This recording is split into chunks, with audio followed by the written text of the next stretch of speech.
Hey friends, so I'm here with John Gooden today, UFC commentator, and we're going to make a raw vegan pad thai for August. Now, John's just been over in Ibiza, haven't you? I have. So how was that? How was the holiday over there? Ibiza was wicked, yeah. I've been quite lucky. It's been a mad sort of first half to the year, and there was a very small window where I could get some time away. So I went away with the wife for 10 days in Mallorca. Came back for a couple of days, had no blues because I was going to Ibiza a couple of days after that. So that was cool. It was one of my best friends. He turned 40. He's done very well for himself. So he put his hand deep into his pocket. We had a great villa and a bunch of stuff over 4 days. And I am a little bit sad to be back. And yeah, the weather's not so good today. It's not so good. It's not so good. I was aquaplaning over the motorway coming here. It's very different out in Ibiza. Were you out there for long? We did 4 days, 4 long days, as you can well imagine. I think one day we went out and it was, I'm going to show my age here completely, but it's like 2 o'clock when we went to the club. I was like, what, we're starting now? 2 a.m. Normally I'm tucked up by 10. So yeah, it was good though. It was really good. Very warm, met some cool new people, some of his friends as well. Oh, beautiful. And yeah, so meeting new people and catching up with old friends is brilliant. I don't get to do it so much these days. I'm very grateful for the life that I now have with the commentary and other bits and pieces, but I work weekends.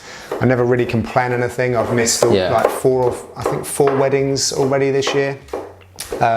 Yeah, one of them being a family one, so sucks, but you know, got to go out and earn the money, and I absolutely love. And what an awesome way to do it. Yeah, I think so. I think so. So, what did you think of the recent Jon Jones Cormier fight? Well, it was big, wasn't it? It was huge, and I mean, ultimately, I think it went the way I thought. I thought it was going to be a Jon Jones win, but I was very, very impressed with Cormier. I was impressed with how he took his shots early on. But what did you think? What did you think at the end? Obviously, Joe Rogan got out there and kind of broke his own rule, interviewed him once he'd been knocked out. What did you think of that? Is that kind of something that you're conscious of when you talk to fighters after a fight, or? Yeah, I'm just going to pause for a minute. Does anyone say to you that they're super nervous when when I'm chopping, when holding a knife? I'm looking at your fingers, and it's a great knife technique. But should I just like back off here and let you carry on? No, don't worry. I can talk and chop. No, you clearly can. So yeah, that was an unfortunate situation because Joe has been very vocal in kind of unlocking some of the secrets, maybe. So he speaks about the truck. And everyone's like, oh, what's this truck business? And it sort of makes you realise that there are a group of people who you are delivering a message for and who are helping you through the broadcast. Of course, I mean, anyone who knows TV would know that there are producers, but he's kind of said that on the back of a broadcast or even during a broadcast, I think. So Joe's very good at kind of making everything so very real, and he was the guy that kind of said, I don't think that we should be post-fight interviewing people that have been knocked out, and referenced the Alistair Overeem situation where he which was very unfortunate. It really was, and that's exactly the right. We're very unfortunate, very sad. But anyone who knows fighting knows the game and knows that those things are going to happen. People are very confused once they've been knocked out. You know, it wasn't a conscious decision of Joe's, but it's just unfortunate this time that he kind of broke his own rule out of kind of reaction. And listen, I don't even think you need to have been knocked out. I think a lot of fighters have not many fighters have a very, very quiet mind where they can instantly recall every moment of what's been going on. I'm sure we're going to talk about a certain Conor McGregor. He does have a very quiet mind, but I don't think that's shared across the roster. So there's so much going on that it would, you know, I'm sure there are bits of the fights that until these guys and girls go back and watch what they've performed and done, they're like, oh, I didn't even remember that. Oh, that worked. We drilled that. Oh, I see that came good. But this situation was bad, and Joe confessed to it not being the best. It was uncomfortable. I mean, yes, going into it, I was just thinking, oh no, this is going to be a really emotional thing. And now poor DC is, you know, there are some really evil, horrible people out there that will then kind of just use that against someone, and they're the ones that just don't understand necessarily what goes into this, you know. I've always said, go into a locker room after a fight. It is just, you can go one side of the hall and see absolute elation, jubilation, and it's just so emotional both sides, you know. But then I never know what to say to a fighter after they've lost. Yeah. And I come from a gym. You know, the reason why I do this is because I'm part of a team, and I wanted to see these martial artists better represented. So I've seen my coaches, I've been on the mic when my coach has lost. I mean, what do you say to the guy who teaches you how to behave in a competitive environment and technically, as well as all sorts of other things? He's like your tribal leader. Yeah.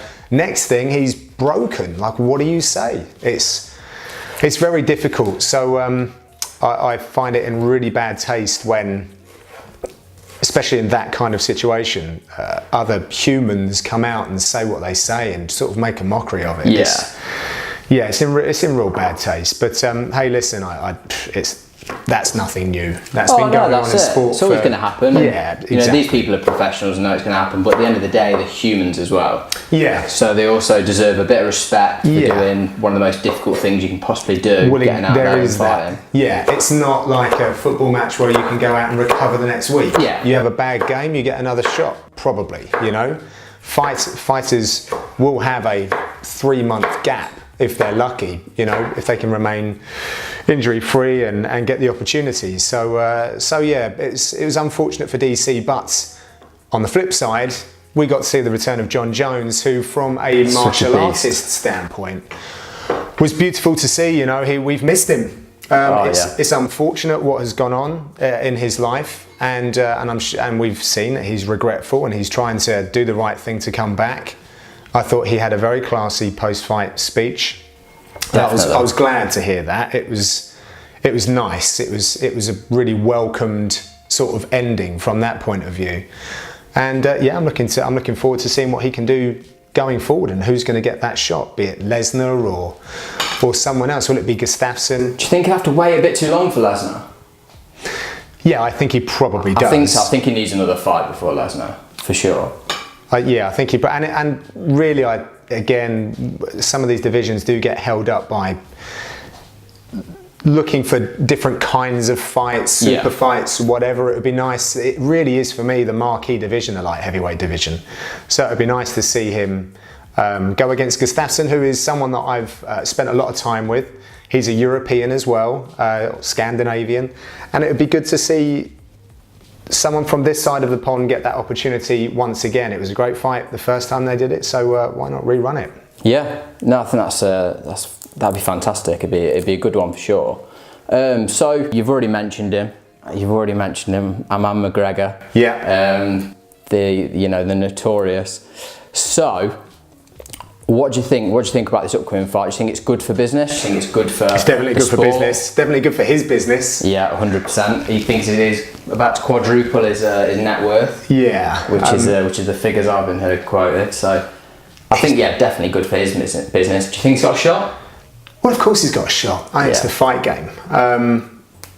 I say that so blasé, don't I? I guess I'm so used to the narrative of an MMA fight where really everyone has a shot. Boxing Striker's chance and everything. Yeah, boxing is a little bit different because there aren't so many weapons. You haven't got to look out for so many things, and of course you're fighting the greatest defensive boxer of all time. I'm going to do a video with my analysis of this, just because there are a bunch of people who have never even met Conor, not looked him in the eye, not spent any time in his presence, and I've known him since 2010. You've known him from his early days, right? Yeah. So when he fought Joe Duffy, I think that was the first time I met him. And then did he lose that fight? He did. Okay. But it was a fight that there was a lot of anticipation around. So even back then, the energy around him and Joe, to be fair to Joe, they were creating quite some buzz. He's always had a lot of beans, Conor. Oh, for sure. And I think I called every one of his fights from then to when he got picked up by the UFC in 2013. And then I also commentated the Dublin event, which is still to the day, my favourite ever mixed martial arts event. It was absolutely mind-blowing. The energy and the atmosphere in there. The Irish fans are just incredible. And beyond that, now, not a lot of people know this, but I do quite a lot of producing work for the UFC. Okay. So, in actual fact, a lot of the promo material that you've seen where Conor's being interviewed, that's me who's asking those questions, and I've helped set that shoot up and whatever else. So I've been around him in camp for a few days, a few times, and actually I did a brilliant interview with him when he was scheduled to fight Rafael dos Anjos. I say I did a brilliant interview with him. I was there when he gave golden answers. Yeah. And then unfortunately RDA suffered an injury and it never saw the light of day. And I'm gutted, that's a shame. because like I can almost see like get goosebumps. Some of the answers and some of the ways in which he was explaining things. He was out of his chair talking about the Aldo fight. It was 13 seconds of action, and he told me he'd written 4 A4 sheets of analysis, his own analysis on his own performance. And he started telling me how Aldo had gone to throw something a certain way, and he saw that if he had done it slightly differently, he might have caught Conor, but then he was kind of like, but he was never good enough to do that. However, I've gone away and I've worked on that. And he spent 5 minutes talking to me about, well, he said it wasn't 13 seconds of action because it takes a couple of seconds to get into the mood, so about 11 seconds of action. And I was just, my jaw was nearly on the floor. So when people think that this is just a guy who is a bit brash and, you know, can back it up, you know, because he's a well-conditioned athlete, there is so many more layers to this guy. There really are. He is a fantastic study for sports psychology. He really is. I've kind of been in awe of that ever since I've started in the game, because I'd be so bold as to say we've kind of grown up at the same time. I think I signed with the UFC in 2014. He'd had his late 2013, I think it was, when he fought in Sweden. So yeah, I've definitely been around him and the SBG Ireland team, and John Kavanagh, a fantastic coach. I've seen the fruits of his work as a coach, you know, come through into a bunch of those young Irish fighters. So I've been very lucky, and he has definitely been someone who I've watched very, very closely, who I always predicted had sort of endless potential. Yeah. But I never in my wildest dreams thought that we would get to this situation. No, never ever. And, you know, only someone like Conor could have engineered this. And I'm so pleased for him. For those people who are saying he doesn't deserve it, this, that and the other, I mean, you just can't begrudge people an opportunity to dramatically change. No one's handed it to him. No one's handed it to him. He does things differently, and if it's a very crude thing when we talk about money. I'm getting more comfortable talking about money and abundance and things like that, which I'm sure you've had a few internal conflicts being a vegan. And is it compassionate to be wealthy and all of these sorts of things, which are detailed subjects. But recently he was in the Forbes rich list next to Gareth Bale. Gareth Bale's a guy that's been earning a massive salary since he was like 15 and had financial advisors and a bunch of people managing that wealth for him. Conor's done it in 4 years. 4 years, you know? It's been absolutely meteoric, hasn't it? It's crazy. And how do you manage that? The whole way, how do you manage yourself? How do you manage those opportunities? Because I think that the MMA game is so young that even the people around you don't know. Everything's so new. Yeah. You're walking those boards for the first time. So it wasn't like there were a whole bunch of mentors that he could have looked to. So I'm fascinated by it, and you know, my hat goes off to him and everything that he's achieved. He's always been very good to me, very respectful. We've had a good kind of working relationship whenever we've been in one another's contacts, and I can only ever go by that. You know, I think that's how I measure people, and that's all you can, because you know, people might give you different opinions and things like that. But as you say, most of the people giving those opinions online and things like that have never met him, never had that experience with him that you have. Yeah. I was looking at the odds. I was looking at the odds earlier on today, actually, and I think Mayweather's 1-5 to win, which you can understand. You know, he's clearly got the upper hand. He should be the favourite. In terms of, I think Bill Burr put it best. The comedian Bill Burr, he said, it's basically like you've got two guys, and McGregor's got this Swiss Army knife. He's got all of these little skills and things like that. but Mayweather's only letting him use the spoon. Right. And that's pretty much. That's pretty much what I think as well. Yeah. But McGregor's 7-2.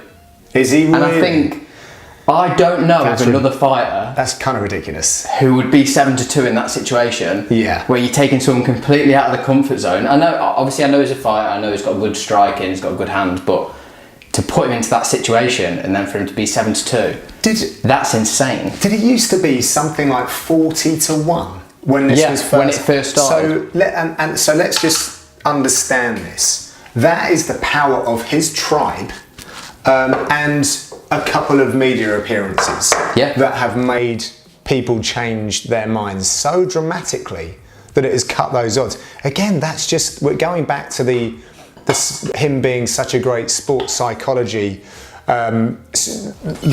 study. Yeah. How has he done it? He's not shown anything any different. Do you know what I mean? I mean, okay, maybe in the last couple of weeks, I think his sparring partner walked out of camp and then he confessed that, maybe Conor had the better of him over 8 rounds or something like that. And the guy's a former world champion. But those odds were coming down way before then. And with that in mind, I was sitting there thinking, Conor's people are going to do the talking for him, not his people. Sorry. And when I say his people, I don't mean, SBG. Mm-hmm. I mean, and SBG, for people who aren't familiar with, is where he trains. I mean his supporters, his fans, those crazy fans, those brilliant fans that follow him to any corner of the world that he goes. They will be there in full voice, flying the flag. The flag. When Mayweather had that flag on his back and McGregor said, just so you know, you do anything with that flag, you will not leave this stage and I'll keep your money. Well, I've had well, this is the thing, he's like a cheeky schoolboy, isn't he? Yeah. Like some of the if you take that, you'll take that. It's kind of like, I'm joking, but I mean it. Yeah. It's that, but it will happen, so it's fantastic. Yeah, I'm not a fan of people playing with one another's flags. We've had an incident recently where there's a guy called Michael Bisping tore up a Cuban flag, and then in response to that, the Cuban fighter, Yoel Romero, then was seen stamping on and burning the Union Jack, which is never good. Well, it's never good either way round. Either way, I was, of course, but to disrespect either person's flag it's never. I think that just goes way beyond sport. Then. And that's how people start wars and what. I'm not saying that a war is going to be started over that, but it's the kind of tactics that you see in warfare. So I was glad that nothing was really done with the flag. So I was like, oh, please, let's not descend into that. It was, for me, I much prefer the UFC setup of a press conference because they allow the media and the fans to ask questions, and knowing and being around Conor as I do, he's got such a sharp wit, it's so clever, and as Brits and Irish folk, we love, I hate the word banter, but we do love a bit of banter. We love a wind up. We like to have fun, and often at someone else's expense. I've just come back from a weekend of being slaughtered by others in Ibiza. I very quickly had to try and step up my game. But we're used to that. That's just what we do. And unfortunately, they took that away from Conor, and then they made it a school play.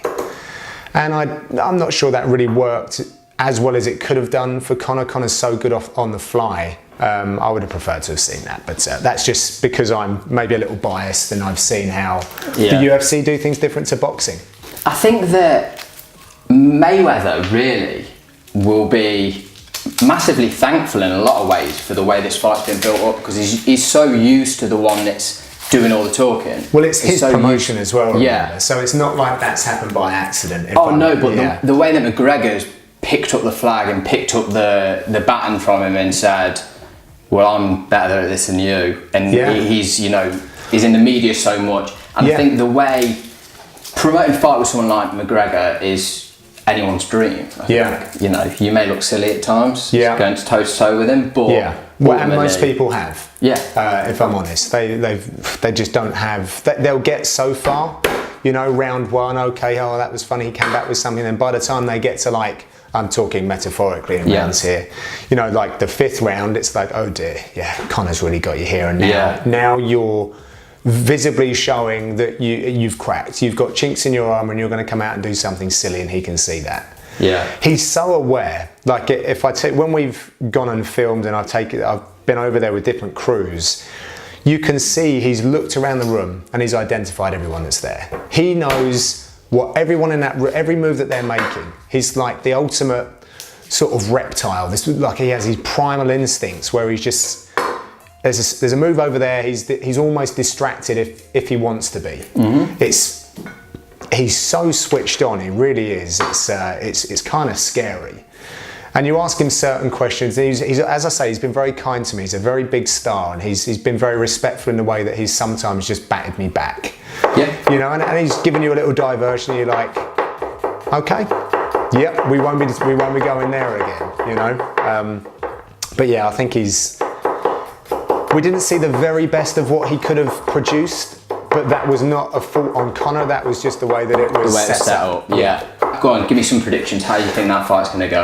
Well, I'm very sorry to say I'm not a predictions guy, just because conflicts with the role, I suppose. Well, yeah, it does actually. So I think you can upset some people that really you're going to have to interview and things like that. Yeah, no, 100%. And if I'm going out when he next come back, and if I'm say out there to produce and not, you know, if he's heard that I've been saying, oh, he's going to get, you know, done in the 5th round, then no, but I think I can give you some my views on how I think the fight might go, and how he'll maybe attack it. Yeah, but I think they've actually changed from having a look at his camp and what they've been doing.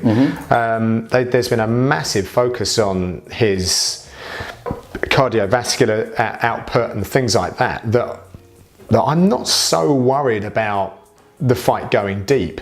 The only thing that I would say is, and this is probably me just speaking as an amateur competitor and someone that trains in mixed martial arts. I actually came from a novice ABA boxing background.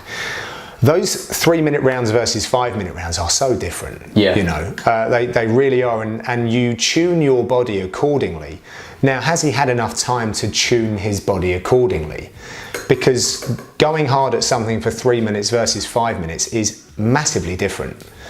That being said, and a lot of people say, you know, he doesn't box, this, that, and the other. I'm telling you now, he's boxing all the time and has been for many, many years. Of course you are. You're wearing boxing gloves. We don't train with these 4-ounce gloves very often. You train with boxing gloves. It'd take too much control. Well, exactly. You know, you can't risk the injury, especially someone like Conor, who needs to, you know, he doesn't want to.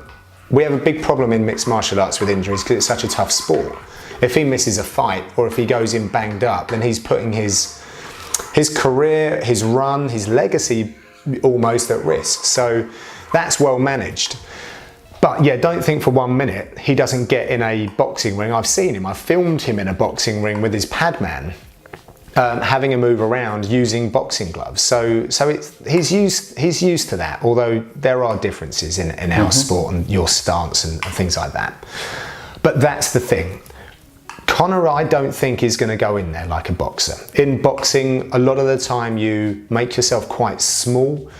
Unless you were like a Prince Nazim Hamed or like a Johnny Nelson type fighter where you're so loose that it didn't really matter what form you took. Most fighters, they roll their shoulders forward, they tuck everything so that their chin is protected, it's down, their chin is, exactly, and then you fire out of that position.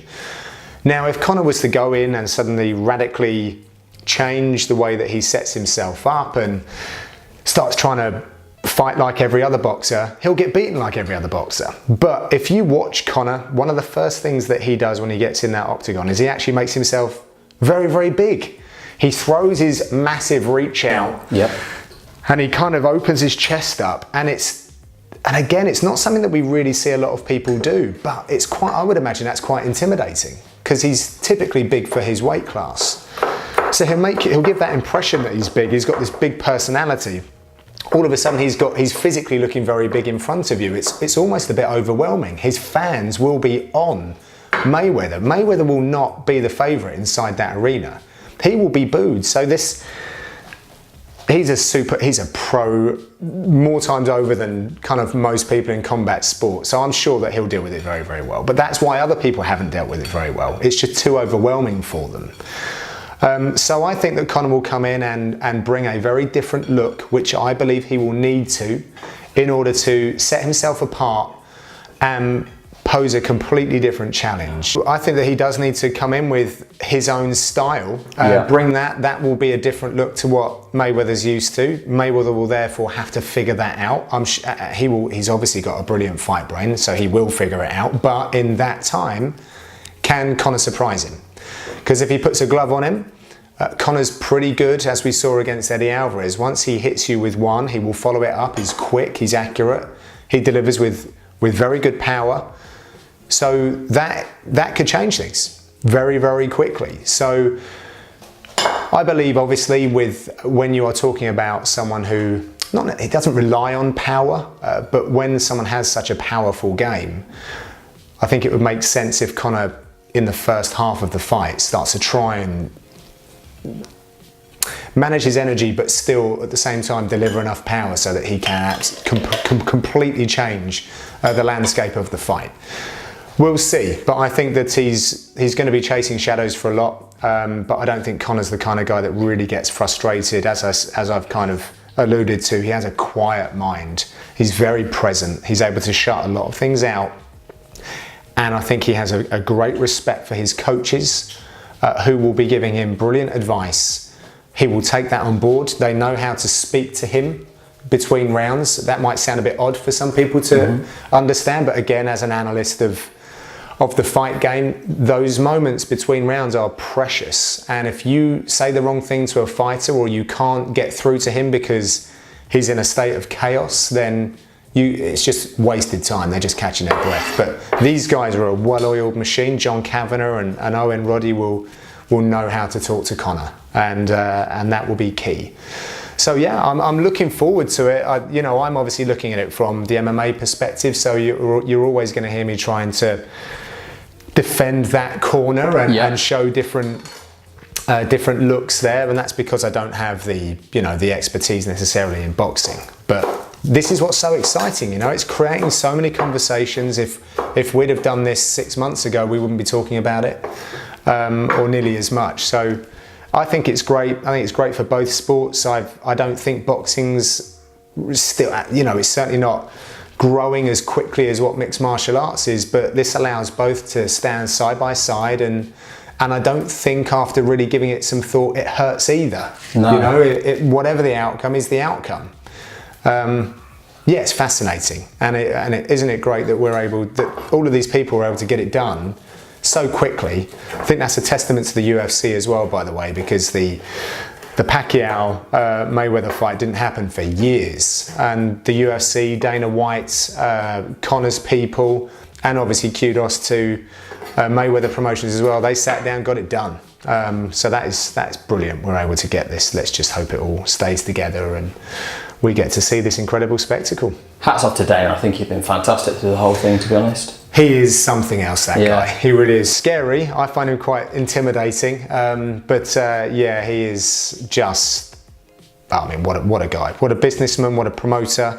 He gets it, he gets it. He and Conor share similar personality traits, I think. And that's why they get on. I'm sure they've had some moments or Dana's certainly been frustrated with a few things that Conor's said, but at the same time, I think he's a seasoned enough businessman to see the value in some of the things that Conor has said that maybe haven't been so complimentary about the way that the UFC has done certain things. But yes, it's a fascinating partnership, that, and I'm really pleased that it's happening. Yeah, long may it continue. It's really good. So excuse me when I start kicking my feet looking at this. Look at all the colours. It's amazing. Well, this is it. See, this is how we're designed. We're designed for these colours. We're designed to get advertised by this kind of stuff. And I feel like I'm in a high chair because I can't touch the floor, so it's bringing the big kid out in me. Yeah, that's it. Let's talk a little bit about the food. So basically, here we've got some sweet potato noodles.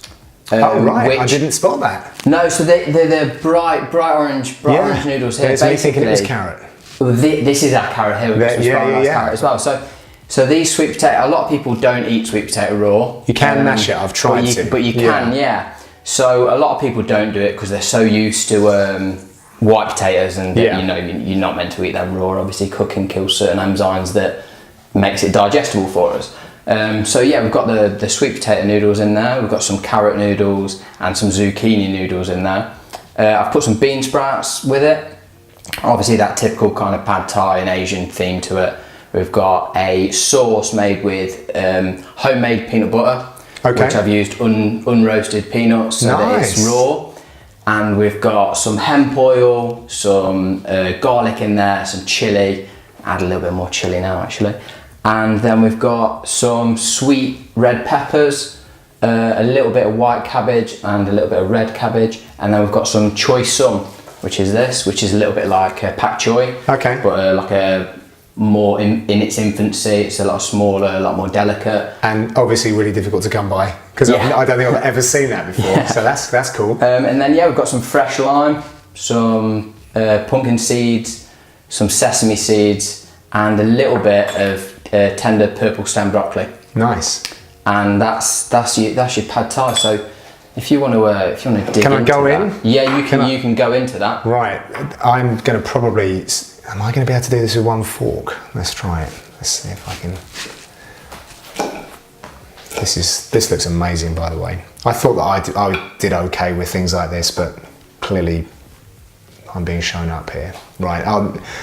Now this is arguably the messiest thing to try and eat. So let's try this. It's going to go all around my face, but who cares if it's great.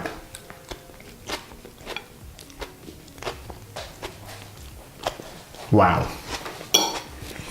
Yeah, you got to mix it all in. Get them flavours in there. You, sir, are pretty damn good at this. That's really cool. The good thing about a dish like this is there's so much involved. I can't even like single out the flavours right now. There's so much going on there. One of the best things you can do with a pad thai like this, especially if it's raw, make sure you get all your flavours in there. If you just smell that, that's Thai basil. So that's one of the big flavours that you'll be tasting. It's delicate but quite tangy at the same time. Yeah. And yeah, it's something I absolutely love. Yeah, this is really good. So if I can, while you're eating, go for it. You were talking earlier about some of the conflicts that vegans come across in their everyday life, in their careers. Is there anything that you've kind of come across to date? Yeah, I mean from a work sense, and it was something that we were briefly talking about before we fired up the cameras. Hunting. It's a very interesting subject. Obviously, it will cause some really strong emotions, and I've noted that certainly in the US there seems to be a bigger culture for it, and I work essentially in a sport that is born out of the UFC. The UFC is very much has its head offices in Las Vegas, and a number of their athletes are hunters. Yeah. Now, it's not something that we do in the UK. I think people do a bit of shooting, but it's quite elitist. It's not to the same degree, is it? No, it's not. And I've never obviously been attracted to that kind of thing.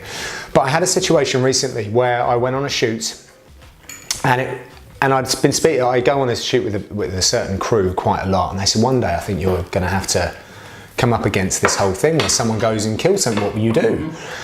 And I thought I was in that position. I went out with an athlete, and he knew I was a vegan. We get on really well. He showed me around his house. He showed me where he has the hook, where he prepares the animal, the surface, the freezer. Open the freezer. There's all the kill in there. Yeah. And it was like, oh, this is really. But it's not about me. This is me. We're there to tell his story. Yeah. And if he wants to tell that story, then we have to put a camera on it, and I have to say the right questions. And he was cool with it, and I think he also wanted to kind of get his version across. So once we'd done that, he said, I've got a surprise for you. Like an hour and a half later, we're in the wilderness. Yeah. In this reserve where we're looking at all kinds of different deer and moose, and there were bears there as well, and a load of wild pigs. And it was, and we'd been to a gun store in between. Now that I wasn't cool with, because I just felt like it was just a bunch of weapons for destruction. Yeah. It was all hunting knives and all of the regalia that you would use to go hunting, and it was just like, this is not my spot. Yeah. I don't want to be here. But again, it's not about me. We had to show what he wanted to do, and then we went out into the wild. Unfortunately, he didn't kill anything, but he was trying to say how It's a bonus. Well, absolutely, God, wouldn't that just been awful? I'd be jumping on the, like pushing it away, all sorts of things. But on that journey through the car, in the car, he was kind of talking to me about his food and how he never buys anything from the supermarket. The only meat that he will eat is what he's killed, and he uses the whole animal. You know, who cares? You've used the whole animal, but you've taken a life. But he believes he has to do that because he's an athlete. So it wasn't really a question that I could have said for this piece, but okay, so when you're not an athlete, does that mean that you don't therefore have to do it this way, and will you therefore go for like a more plant-based existence? But I don't know. It wasn't something that we'd spoken about. Maybe I'll have another conversation with him another time. But what I did get from that conversation was our thoughts and appreciation for wildlife in many respects and nutrition were more closely aligned, which sounds so bizarre saying that as a vegan, and it's not just the plant-based, it's like not just food that I'm into this. I'm onto it on a cosmetic level, the clothes I wear. It's a compassionate lifestyle. I'm always looking to make improvements and balance it out. And I did come away thinking you have a respect and things for animals. It's just a bit weird. I saw the relationship he had with his dogs. Like, it warmed my heart. He had these. He's a big dude, 6'5", and his dogs come out and he's treating these dogs like I've not seen him treat anyone apart from his missus. And then I'm like, but then you can go into the wild and kill. And he's like, well, 90% of the time I don't get anything. It was just bizarre. I still can't quite get my head around it, but you know, there's a respect, and I think that I'm closer to him than just someone that has no consciousness for what they're doing and just goes into a shop and buys an animal product without thinking about it and not considering the life force or any spirituality around that, and they just carry on regardless. And I think everyone's at different stages. Certain people like him understand the wild more, but he has his thoughts on it and how he deals with that. But then you have got people that are kind of sleepwalking, don't really make the connection with their food. And it's all about, once those people have been informed, what choice do you make then? Where do you go with it? And your relationship with him, I'm sure you've planted many seeds in the way you've spoken about things. I'm sure he thinks about things in a different way than he maybe would if you'd never made that connection. So ultimately, I think it's always a step towards good. And what would you have done instead? Said, oh no, I'm vegan, and walked away. And what kind of relationship is that building then? There's no open line of communication then. It's difficult because I see a lot of people that I respect in the vegan community who I don't have a personal relationship with, but I've kind of seen what they do, and some of them are really hardline, and you should, as someone who understands, you should, and someone with me who perhaps has, you know, opportunities with a wider audience, I should be a little bit more forceful. But I actually feel like I get a better reception from people by leading by example, and then if people want to talk to me about it, I will speak to them about it, and I judge that conversation accordingly. Maybe how they live their life already, what age they are, male, female, because people respond to different triggers. Like I was speaking with a guy this weekend in Ibiza. We're all on a massive piss up, let's be honest, and although Barnivore is always used, and he said, okay, talk to me about it. They all take the piss. Are we good swearing? Yeah, okay. Absolutely, fine. Good. I don't get a choice usually on TV. I've always got to apologise for it, so it's nice to be more liberal. And then he's like, okay, talk to me about it. So why, and what about this, what about that? And he was like, he's coming up to 50 years of age. So then health is a real issue. And also he wanted to look better. He was a guy that had lifted a lot of weights. I think he was a bodybuilder when he was younger, but now doesn't have that form. And he wasn't taking his shirt off like everyone else was, although he's a big dude. And there were just a few things. I just said, okay, well, you can do this. And he was eating really late as well. I mean, that's irrespective of what diet you have. So, and he said, I'm going to take this away, and I think I'm going to work with this. And I was like, okay, you know, try it once a week, a bit more. Give me a shout. I can provide you with a bunch of recipes and resources, and he's a guy who's done very well. I'm like, hire a nutritionist. You know, there are people out there that will deliver the food to your door. Does he live in the UK? He does, yeah. He's over in Essex. Give me his number, I'll go and cook for him. There you go. How amazing is that? I'll go and cook for him, no problem. And you know, if I knew you'd do that. Yeah, we'll do that, that's not a problem. But I think meal plans for certain people would help. And yeah, it's just a different conversation, and you've got to be careful who you're talking to. You say that to a teenager, health benefits, blah, blah, blah, you're going to get heart disease, they'll probably go out and double up on their meat consumption. So I kind of tailor it, and look, last year I did an Ironman. Typically I'm in more explosive sports. No, I don't look like a really big, scary dude, and I'm not massively defined or anything. I'm of more senior years for an athlete anyway, but I can still do all that stuff. And I'm competitive with anyone who's like in their 20s to, you know, racing in endurance events with people that are more, their bodies are more tuned with that, and they might sort of be, you know, mid-30s or middle-aged. So it doesn't matter, you know. And now I have a lighter footprint on the world, and my compassionate journey continues. And through my own means, I have a small YouTube channel which I'm looking to develop, and I've got an idea for a book and things like that. So it's an area that I want to, you know, be more present in and help, you know. It's not, it's just I feel like I've had quite a varied existence, and yeah, I think it would be good if I could contribute more to helping that cause. Yeah, but do it in your way and spread the message in the way that you've got to be comfortable with the way that you do it. Exactly, 100%. This is John Gooden UK on Instagram, on Twitter, and on YouTube. On YouTube, I'm The Bloody Vegan. The Bloody Vegan. So yeah, check that out. Definitely check it out. I'll link him at the end of this video. Make sure you check him out. Support him by watching the UFC. Absolutely awesome. I always watch it. Thank you very much for stopping by. Be nice to each other, guys. That's important. And goodbye. Cheers.